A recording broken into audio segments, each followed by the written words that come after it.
एक ऐसा शहर कैसा होगा जहां 7,000 रक्षक लगभग 2 लाख सैनिकों की सेना को 2 महीने तक रोक सकें और अंत में जीत भी हासिल कर लें। भौगोलिक दृष्टि से यह शहर एक ऊंचे मंच प्लेटफॉर्म पर बना था, जिसके 3 तरफ खड़ी चट्टानें थीं। मैदान से इसका संपर्क केवल एक संकीर्ण रास्ते से था, जो मुश्किल से कुछ दर्जन मीटर चौड़ा था।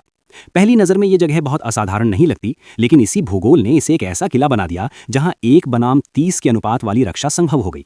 इस शहर का नाम था यूबी सिटी। 546 ईस्वी में गाओ हुआन ने अपनी सेना के साथ लगभग 2 लाख सैनिकों को लेकर यूबी सिटी पर आक्रमण किया। शहर की रक्षा केवल 7,000 सैनिक कर रहे थे, जिनका नेतृत्व वी शाओ गुआन कर रहे थे। गाओ हुआन ने बैटरिंग रैम, द्वार तोड़ने वाले हथियार और घेराबंदी की सीढ़ियां लगाकर जोरदार हमला किया। लेकिन शहर के द्वारों के सामने चौड़ी खाइयां, जमीन पर बिखरे नुकीले खूंटे और लोहे के कांटे कैल्ट्रॉप्स थे। इससे घेराबंदी के उपकरण दीवारों तक पहुंच ही नहीं पाए।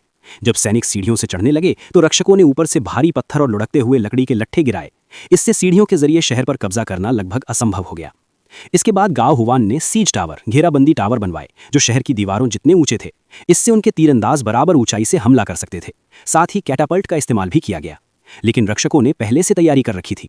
उन्होंने जानवरों की खाल और मोटे कपड़ों से बने पर्दे लगाए, जो तीरों और पत्थरों की ताकत को सोख लेते थे।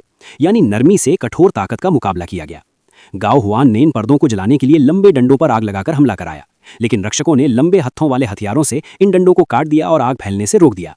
जब युद्ध लंबा खिंच गया तो गाओ हुआन ने शहर के सामने एक विशाल मिट्टी का टीला बनवाया, ताकि तीरंदाज ऊपर से शहर के अंदर निशाना लगा सकें। इसका जवाब देते हुए रक्षकों ने लकड़ी के ढांचे जोड़कर शहर की दीवारों की ऊंचाई बढ़ा दी, जिससे दुश्मन का फायदा खत्म हो गया। इसके बाद गाओ हुआन ने सुरंगें खोदकर शहर तक पहुंचने का आदेश दिया। रक्षकों ने एक चतुर तरीका अपनाया। उन्होंने पानी से भरे घड़े जमीन पर रखे। जब दुश्मन सुरंग खोदते तो कंपन से पानी में लहरें बनती और रक्षक दुश्मन की सटीक जगह पहचान लेते। फिर वो जवाबी सुरंगें खोदते और बाहर निकलते ही हमलावरों को मार गिराते। उन्होंने सुरंगों के मुहानों पर आग जलाकर धुआं अंदर भेजा, जिससे कई सैनिक घुटन से मर गए। आखिरी कोशिश में गाओ हुआन ने शहर की दीवारों के नीचे सुरंग खोदकर लकड़ी के सहारे लगाए, ताकि उन्हें जलाकर दीवार गिराई जा सके। लेकिन रक्षकों ने तुरंत लकड़ी और ईंटों से एक अस्थायी अंदरूनी दीवार बना दी और ब्रीच को रोक दिया। इतनी कोशिशों के बाद भी गाओ हुआन को भारी नुकसान हुआ। लगभग 70,000 सैनिक मारे गए, सेना कमजोर हो गई और रसद भी कम पड़ने लगी। इसलिए अंततः उसे पीछे हटना पड़ा। ये युद्ध ठंडे हथियारों के युग में रक्षणात्मक युद्ध का एक क्लासिक उदाहरण माना जाता है, जहां दोनों पक्षों ने अत्यंत उच्च स्तर की रणनीति और सैन्य कौशल का प्रदर्शन किया।